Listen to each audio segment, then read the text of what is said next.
শোণিতপুৰ জিলাৰ অন্তৰ্গত ঢেকিয়াজুলিত অনুষ্ঠিত হৈছে সদৌ অসম আদিবাসী ছাত্ৰ সন্থাৰ কেন্দ্ৰীয় সমিতিৰ নৱম ত্ৰিবাৰ্ষিক অধিৱেশন। উল্লেখ্য যে সদৌ অসম আদিবাসী ছাত্ৰ সন্থাৰ কেন্দ্ৰীয় সমিতিৰ উদ্যোগত তথা সংগঠনটোৰ শোণিতপুৰ জিলা সমিতিৰ সহযোগত শ্বহীদ নগৰী ঢেকিয়াজুলিৰ ত্ৰিমূৰ্তি ভৱনত যোৱা কালিৰে পৰা দুদিনীয়া কাৰ্যসূচীৰে অনুষ্ঠিত হৈছে সংগঠনটোৰ কেন্দ্ৰীয় সমিতিৰ নৱম ত্ৰিবাৰ্ষিক অধিৱেশন। সংগঠনটোৰ কেন্দ্ৰীয় সমিতিৰ প্ৰতিনিধি সভাৰ লগতে বিভিন্ন কাৰ্যসূচী অনুষ্ঠিত কৰাৰ অন্তত শনিবাৰে পুৱা পতাকা উত্তোলন, শ্বহীদ তৰ্পণ কৰি দ্বিতীয় দিনাৰ কাৰ্যসূচীৰ শুভাৰম্ভণি কৰে। ইয়াৰ পিছতে দুপৰীয়া অনুষ্ঠিত হয় মুকলি সভা। মুকলি সভাৰ কাৰ্যসূচীত সংগঠনটোৰ কেন্দ্ৰীয় সমিতিৰ নৱনিৰ্বাচিত সভাপতি সম্পাদকৰ লগতে প্ৰতিখন জিলা সমিতিৰ সভাপতি সম্পাদক আৰু বিষয়ববীয়াসকল উপস্থিত থাকে।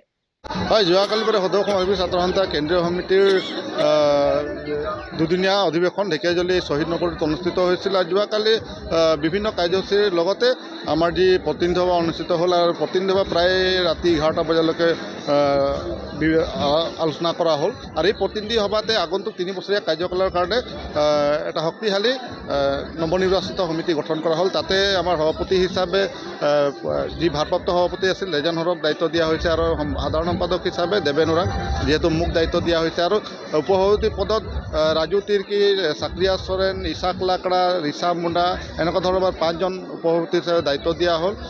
যুটীয়া সম্পাদক হিচাপে ৰোহন ভূমিত, ৰবিৰাম বাস্কে এনেকুৱা ধৰণৰ আমি 4জনক যুটীয়া সম্পাদক হিচাপে নিৰ্বাচিত কৰি দায়িত্ব অৰ্পণ কৰা হৈছে। আৰু এই সমিতিয়ে আগন্তুক যি আমাৰ প্ৰদীপ নাগৰ সপোন, যি সপোনবিলাক আছিল, যিবিলাক তেওঁ ধাৰাবাহিকভাৱে আপোচবিহীনভাৱে তেওঁ আন্দোলন চলাই লৈ গৈছিল আৰু যি তেওঁৰ ৰুদ্ধতাৰ কণ্ঠ, এই কণ্ঠ যাতে আমাৰ চবৰে সকলোৰে এই কণ্ঠ থাকিব আৰু এনেকুৱা ধৰণৰ এটা আন্দোলনমুখী হ'ব। আমি আশা কৰিছোঁ এই নতুন সমিতিয়ে যি আদিবাসী সমাজৰ যি জনজাতিকৰণকে ধৰি যিবিলাক সমস্যা আছে এই সমস্যাসমূহৰ ওপৰত সদায় মাত মাতি যাব আৰু সৰ্বাংগীন বিকাশৰ কাৰণে জাতিটোৰ কাৰণে মাত মাতি যাব। আৰু অকল আদিবাসী জনগোষ্ঠীৰ নহয়, বিভিন্ন জাতি জনগোষ্ঠীৰ হকেও বিভিন্ন সমস্যাৰ হকেও এই আদিবাসী ছাত্ৰ সন্থা কাম কৰি যাব। আৰু অসমৰ জ্বলন্ত সমস্যাসমূহৰ ওপৰতো সদৌ অসম আদিবাসী ছাত্ৰ সন্থা ৰেজেন হৰৰ নেতৃত্বত যি সমিতি গঠন হৈছে এই সমিতিয়ে আগন্তুক দিনত কাম কাজ চলাই যাব।